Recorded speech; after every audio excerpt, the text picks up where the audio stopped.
as we're getting ready for the short season. We ran some numbers, John, that I think here are interesting. Start off opening night games. You got the Yankees and Nationals, Giants and Dodgers. So you have several super teams there with the defending World Series champions, Yankees and Dodgers. You'll like this, with the sabermetric study here, trying to figure out who's deep and quantify it. So we went with players with a 1.7 WAR, meaning a good player, a useful player. And we started at 2, and then we realized there's a lot of 1.9s players who are actually quite good that add to depth, like Chris Taylor of the Dodgers, for example, a guy like that. His best seasons, he might be a 5-win player, but a lot of guys who are at that 2 or 1.7, and then pitchers, 100 being league average. Who's much better, 10% better than league average, and how many are out there? Twins are stacked with these guys. 24. They lead the way. Dodgers, as expected, 19. You see 6 teams tied. We're tied with 15.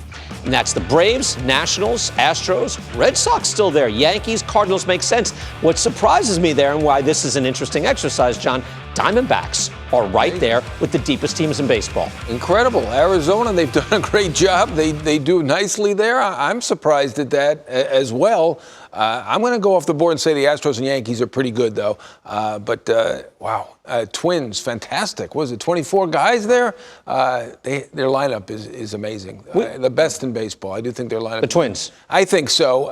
Obviously, Astros and Dodgers and Yankees are fantastic. Nats, Braves, fantastic. I mean, there are some incredible lineups, but I mean, you add Josh Donaldson to that home run crazed team last year. I don't think you can go against them. And they're going to be going up against Central teams throughout AL Central, which will be a lot easier. What do you make of the top tier and how important in a 2-month season? Well, it's such a short season, 60 games, anything can happen, of course. But if you look even at last year, the Yankees got off to a great start, right? The Dodgers, great start. Houston, great start. Washington, not so much. And so I wonder who's going to come out of the gate quickly. And I love the Twins too, John. I think they're loaded. They've got a great closer as well. But I do think they'll benefit the most from playing in that Central division. I mean, look who they're going to be able to beat up on in the NL Central and the AL Central, respectfully. I think in the AL and the NL East, those are the 2 best divisions. Even though the Yankees are there, they're going to have a really hard time with the Rays and then the whole NL East across the board. And the Nationals, of course, I mean, they're going to have to come back and repeat without Rendon to hopefully see if Doolittle and Hudson could do it again as their closers.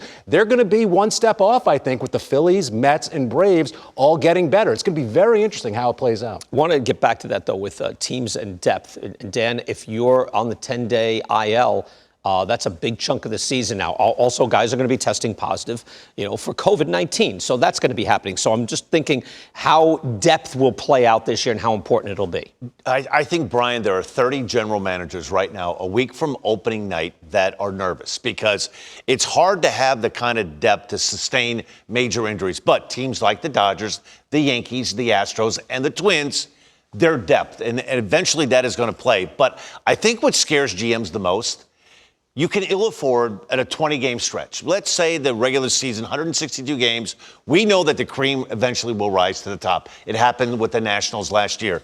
You can ill afford to get off to a 20-game start and say, go 8-12, and 1 or 2 teams inside of that division get off to a great start and go 13-7. You put yourself 5-6 games back going into the month of September, and you're up against it. We've been kicking this around here. What are the limits of randomness? Because even you said, hey, anything can happen. Well, not everything can happen, right? Or what's the biggest surprise team that you think would be good enough in 2 months to jump up where in 6 months would not have happened? I know everybody seems to love the Padres and the White Sox because of their youth, and nobody knows how well they're going to do at the major league level. So those are 2 teams that I think are interested in watching. But you're right, Brian. The Yankees are going to be the Yankees. The Astros, they won, 107 games last year and didn't really lose all that much. I think they're going to be just fine. That's why it comes down to 2 things: the level of competition, and as Dan said, the health. The health is critical. If one day some player comes in and's got COVID, all of a sudden that team could be wiped out for a week or 2. And you don't have the time, like a 162-game season, to recover from that unless you have tremendous depth. And the Dodgers, the Diamondbacks, which I actually just learned from that stat, those teams, I guess, have a chance to recover, but others are going to be in a deep hole. Yeah, it's going to make a big difference again in a short season.